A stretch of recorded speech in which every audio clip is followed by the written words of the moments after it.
एक प्रश्न मला वाटतं सर्वांनाच इथे जे पुरुष आहेत जे बसले आहे आपले मित्र सगळ्यांनाच इथे येत असेल किंवा आता ज्यांचे 10-15 वर्ष गेले आता बायकोने सोडून दिला नवऱ्याने सोडून दिला कोणी कोणाकडे बघत नाही ती गोष्ट वेगळी. पण युजली ऑफिस मधून आल्यावर नवऱ्याला एक प्रश्न स्टँडर्ड होतो बायकोचा. नवरा इकडे बसून वागून आपला हात पाय धुतो फ्रेश होतो.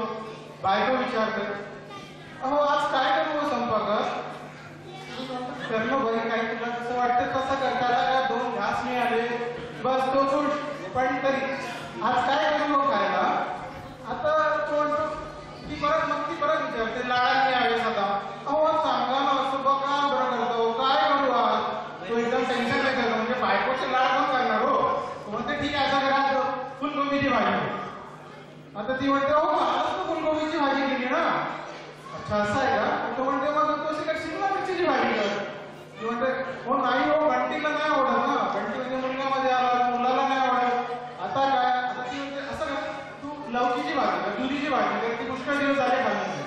अहो तुम्ही पण ना आजकाल बिमारग्रस्त लोकांच्या भाज्या खातात आणि तुमचे लक्षणे तसेच झाले म्हणजे अक्षरशः त्याच्या पुरुषत्वावरच डाऊट केला हो. तो म्हणजे आंबे बाई तुला जे करायचंय ते कर जे खायचंय ते खा पण मला मागे लागू नको. तर होतं कसं की आता म्हणजे बायकोला जे करायचं आहे तेच करणार आहे ती. पण तुला हा 5 मिनिटाचा इन्सल्टिंग कोर्स नवऱ्याकडून करून घ्यायचा असतो की तू नवरा असेल घरचा पण तुझी इतकी पण अवकाश नाही की तू घरी स्वतःची रिक्षाची भाजी करू शकतो. म्हणजे हे सगळीकडेच आहे हो. तेव्हा सगळ्यांच्या मान घालत आहे कोणी कोणी खालती उठून राहिला आहे किंवा हो तेव्हा आहे मला माहिती आहे बायकोची बघितलं की नाही होतं असं होतं असं एकदा काय झालं पाहिजे मला नर्वस फील होऊन राहिला.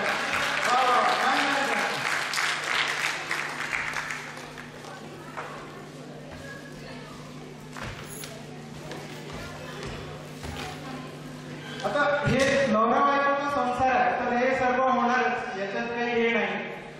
आता याच्यानंतर मुलं होतात आपले देशी मुलं म्हटलं की त्यावरूनच जोरात असं काय विचारणार. आणि इकडे ना मला इथे सगळे बसले आईवडिलांनी सांगावं म्हणजे इथे प्रत्येकाच्या हाताला खास जोर असेल नक्कीच का बरं म्हटलं अहो ते म्हणजे हात असे मोकळे करून मुलाला मारता नाही येतो. म्हणजे ती भीती आहे. आपण एखादी मुलाला चाट लावली की आपण त्याला एकदम लाड करतो याच्यासाठी नाही की आपल्याला गिल्टी केली वगैरे कशाला मारलं यासाठी की त्यांनी 911 फिरवला तर पोलिसने आपल्याला घेऊन त्यासाठी. आणि वडिलांना कसं ना वडिलांना तर खासकर हा वाटतो की मुलांना मारणं म्हणजे जन्मसिद्ध अधिकार आहे हो. कारण कसं त्याच्या बापाने त्याला कुठला राहते त्यामुळे आपण आपल्या मुलाला कुठं हे म्हणजे त्याची इच्छा असते. म्हणजे बाकी काही संस्कार वगैरे याच्याने बरंच नाही पण ही म्हणजे त्यांची इच्छा असते की बाबा मुलाला मारल्याने म्हणजे आपलेही जे आपण जे खाल्लं वगैरे त्यांनाही मिळावं तो प्रथा ही तीच इच्छा असते. तर आता मागे जो माझ्या एका मित्राने आपल्या मुलाला कोणी थोडासा चित्तपणा केला तर दिली एक समाज. मुलगा थोडा मोठा होता दिला आपल्याने 911 फिरवला पोलीस आली सोशल सर्व्हिसेस वाले आली आणि त्याला घेऊन गेले वॉर्निंग वगैरे सोडलं त्याला.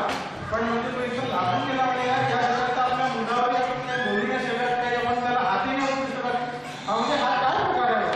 तर तो एकदम घाबरून गेला. तर म्हणजे मागे आम्ही मग इंडियामध्ये गेलो होतो तर तोही सोबत होता. आम्ही एअरपोर्टवर पोहोचलो टर्मिनलवर पोहोचलो तर त्यांनी इमिग्रेशनमधून मुलाला प्रेमाने बाहेर काढलं. एअरपोर्टच्या बाहेर आला कॅब जवळ आला तर काढला जोडा आता बोल कुठे 911 फिरवतो.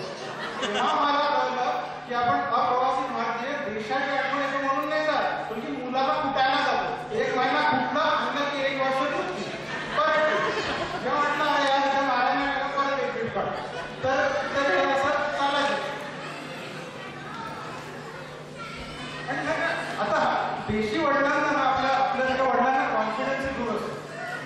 तर कॉन्फिडन्स म्हणजे कसं तर आता होतं कसं आता आम्ही इंडियाला गेलो होतो तेव्हा आमचे शेजारी भरपूर म्हणजे मुलाला मारवत नाही 11-12 वाजताची खूप आवाज येतो म्हणजे काय सुरू आहे मी गेलो नॉक केलं काय म्हणलं काय